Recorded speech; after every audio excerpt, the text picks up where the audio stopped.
സ്നേഹത്തിലായിരുന്ന സമയത്തുണ്ടായ ലൈംഗിക ബന്ധം ബലാത്സംഗ കുറ്റമാകുമോ?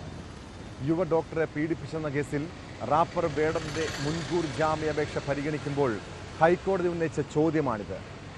ബന്ധത്തിൽ വിള്ളൽ ഉണ്ടാകുമ്പോഴൊക്കെ ബലാത്സംഗമായി കണക്കാക്കാനാവില്ലെന്ന് വ്യക്തമാക്കിയ കോടതി വേടന്റെ അറസ്റ്റ് താൽക്കാലികമായി തടയുകയും ചെയ്തു.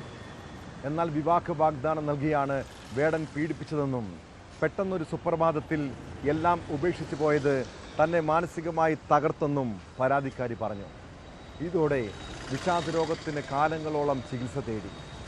ഏറെ കാലമെടുത്താണ് സാധാരണ ജീവിതത്തിലേക്ക് തനിക്ക് മടങ്ങി വരാനായതെന്നും യുവതി പറയുന്നു. ഹർജിയിൽ വിശദമായ വാദം കേട്ട ശേഷമായിരിക്കും കോടതി ജാമ്യാപേക്ഷയിൽ വിധി പറയുക.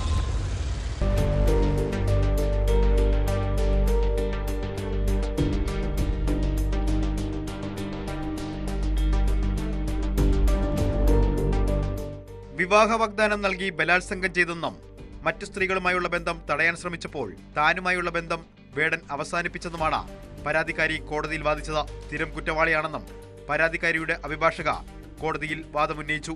ഉഭയകക്ഷി സമ്മതപ്രകാരമുള്ള ശാരീരിക ബന്ധം എങ്ങനെ ബലാത്സംഗമാകുമെന്ന് പരാതിക്കാരിയോട് ഹൈക്കോടതി ചോദിച്ചു. ബന്ധത്തിൽ വിള്ളൽ ഉണ്ടാകുമ്പോഴൊക്കെ ബലാത്സംഗമായി കണക്കാക്കില്ലെന്നും ഹൈക്കോടതി നിരീക്ഷിച്ചു. വേടനെതിരെ പരാതിയുമായി മറ്റ് 2 സ്ത്രീകൾ മുഖ്യമന്ത്രിയെ സമീപിച്ചിട്ടുണ്ട് എന്ന വാദം പരാതിക്കാരി ഉന്നയിച്ചെങ്കിലും ക്രിമിനൽ പ്രോസിക്യൂഷനിൽ മുഖ്യമന്ത്രിക്ക് എന്ത് കാര്യമെന്നും ഈ പരാതികളിൽ FIR ഇട്ടിട്ടുണ്ടോ എന്നും കോടതി ചോദിച്ചു. പരാതിക്കാരി സ്വന്തം കേസിന്റെ കാര്യം മാത്രം പറയണമെന്നും ജഡ്ജി നിർദ്ദേശിച്ചു.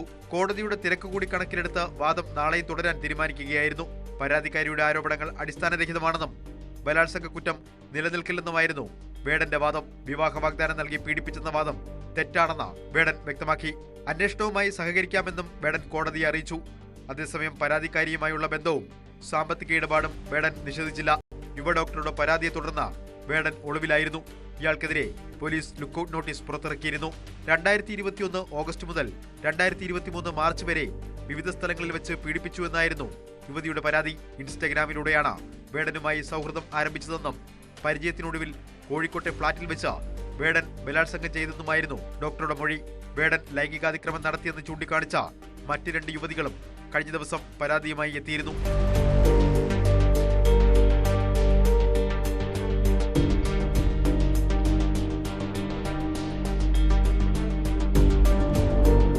ന്യൂസ് 18 കൊച്ചി.